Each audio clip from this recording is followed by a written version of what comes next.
down the hammer and pick up the pencil. You're about to listen to the Savvy Radio Show. Learn from real-life real estate investors, experience revealed with the Savvy Landlord as your host. Hello, Savvy investors.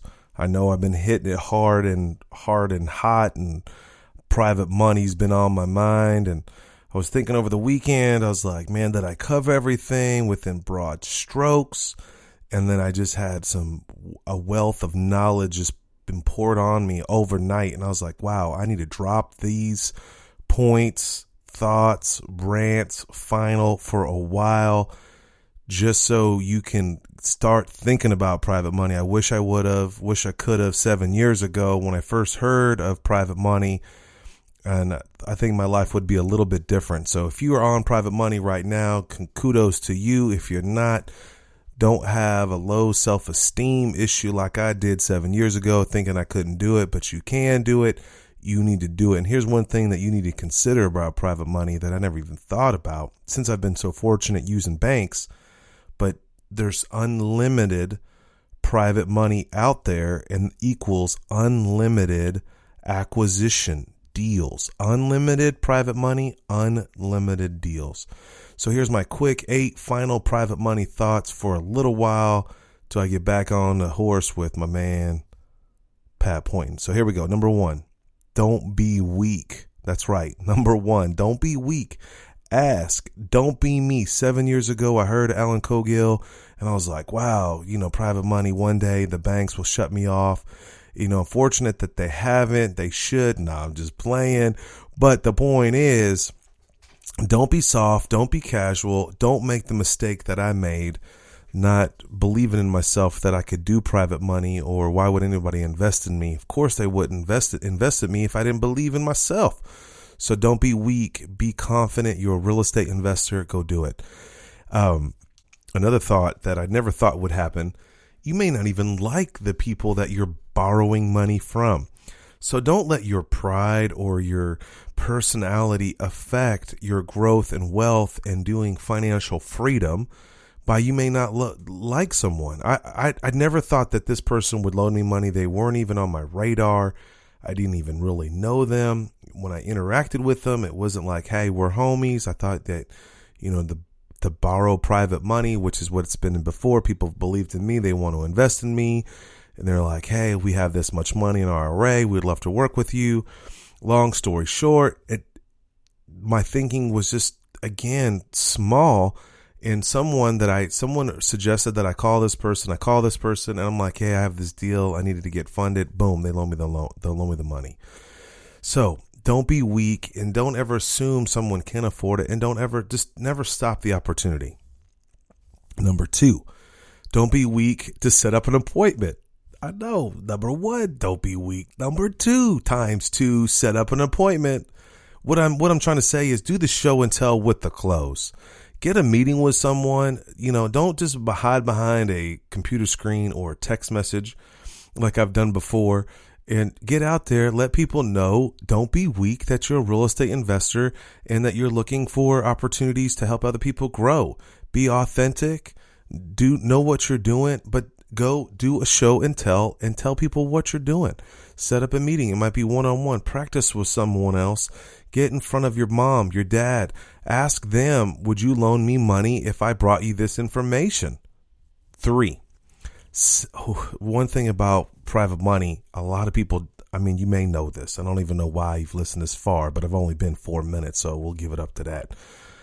You get to set your own terms. Ooh, you gotta get excited about that, mother. You're in control. Seriously, this is off the charts amazing.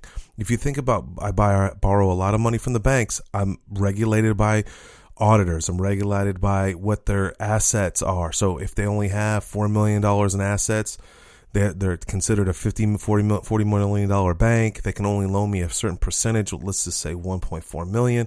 That's just regulatory, how banks roll, which is still crazy in itself.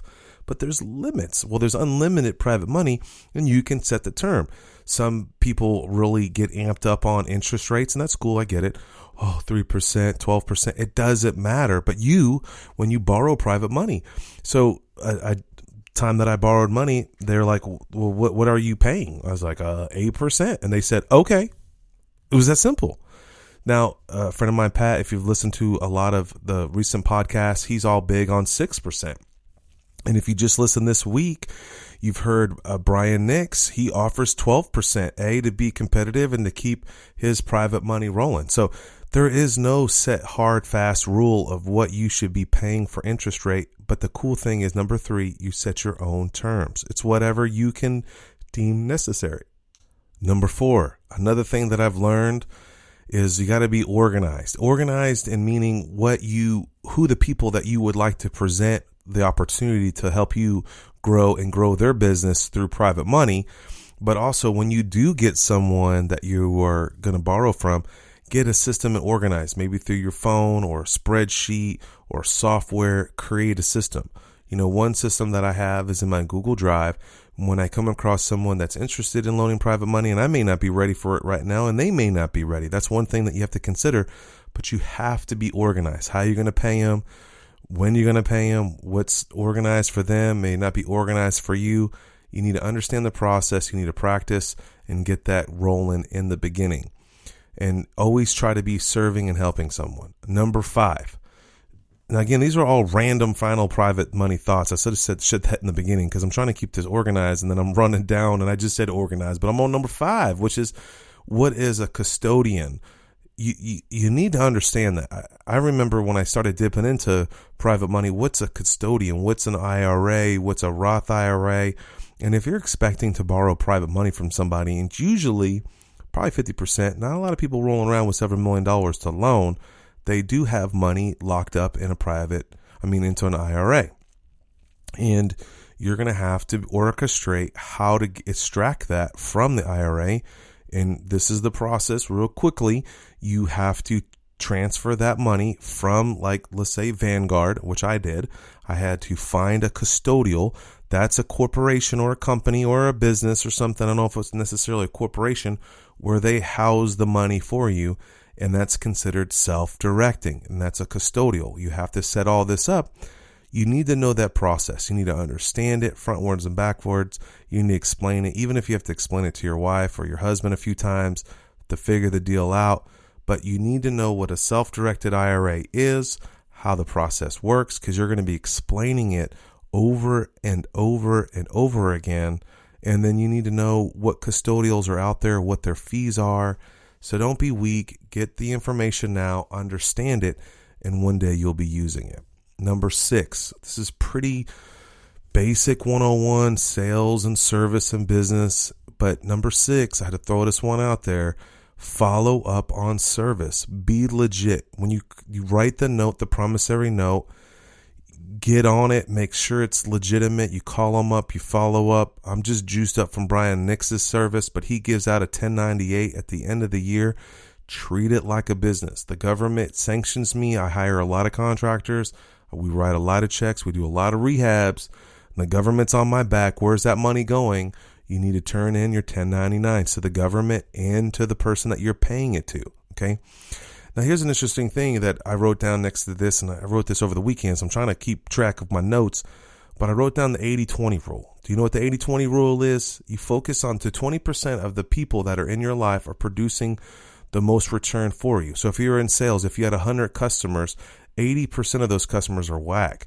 20% of the producers. Even in church, they say that 20% of the congregation does all the work and do the tithing, and 100 people show up. I don't know if I'm not articulating that properly, but remember where it came from. So, I have people, investors and friends that I work with that I treat, they're my 80-20. They're the ones I call back. They're the ones I service. They're the ones I write thank you cards. They're the ones I love on. Remember that. Who are the people that are providing for you? Be legit and offer service. That's number 6. Treat it like a business. All right. Number 7. Oh, shucks. The title company relationship. I did a whole podcast on this, and I came up with these 8 for the last, I don't know where I'm coming up with this, but title company relationships, boom. I just want to be clear. You've got to get on the relationships with title companies right now, that they understand what you're doing. And I'm just going to tell you a little thing that just happened to me the other day. an investor did a no money down deal on me. No big deal. I know the title company really well. And what this investor, super savvy, he asked me to carry back 20%. Now I'm selling him a hood rat property and I'm selling it pretty reasonably priced. And he asked for 20%. So let's just keep this down to simple. I'm selling the property, let's say for $100,000, and he got a loan request for $80,000. The appraisal came in at $100,000. He borrowed 80%. You feel me on the numbers? Instead of showing up to closing with 20%, some dumb banks require that. No big deal. He asked me if I'd carry back 20, and I said, sure. So I carried back 20%. It's not a large amount of $20,000, and he's making a side payment for 2 years with a 2-year loan. But he got into the property, a cash flowing asset with no money down. Very creative. Well, what happened was I was at the title company chit-chatting with this gal, and she said, yeah, I thought that was awkward that he wasn't bringing any money to closing. Ooh, wait a minute. I do that a lot. Well, anyway, she goes into the whole thing. She said, I called the bank to verify that was bank policy because normally they don't do that. If your title company calls your lender and gets all weird about a unique situation, aka junk mortgage, it could defunk your deal. But if you have an intimate relationship with your title company, they can save you on the opposite side of the fence. Okay? So if you, like, for example, if you need extension on a contract and the seller's being kind of ballistic on something, like, why is this taking so long? You can throw it on the title company. Call the title company. They'll explain why that there was a cloud on the title. You know, people just start going off. It helps you to manage the circus. You got to think of it like you're orchestrating. There's so many moving parts. You're orchestrating a circus. The elephants are coming in. The chimpanzees are coming in. The clowns are coming in. When do they come in? Are they motivational? Are they emotional? So 7, there's common liens a lot on property. Probate liens, delays, judgment, mechanical liens, title issues, clouded. You've got to have someone on your team that has this knowledge and understands how to operate it. And with private money, this makes sense because sometimes you might need to request the money in advance, wired to the title company, which if it's coming out of an IRA, they can't touch the money themselves. And it may sit there in the title company for a while. And you just want to make sure that they're handling that process for you. Number 8 and final. I know this was random. Appreciate you making it this far to 13 minutes.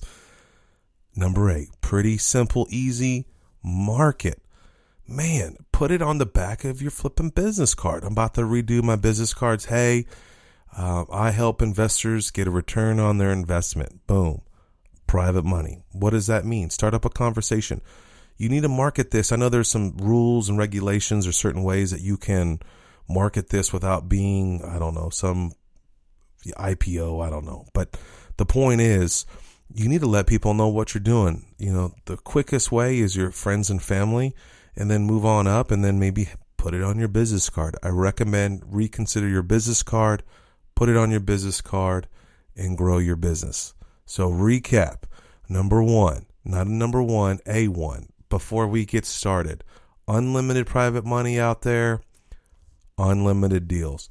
I was listening to a podcast or a CD or something this morning, and it said that in 2007 there was $1 trillion in mortgages. Now, of course, the meltdown has melted that butter. But if there's $1 trillion in mortgages, there's got to be at least half that in IRA money. I don't know what that number is. Someone text me, email me, let me know so I can give you credit for that.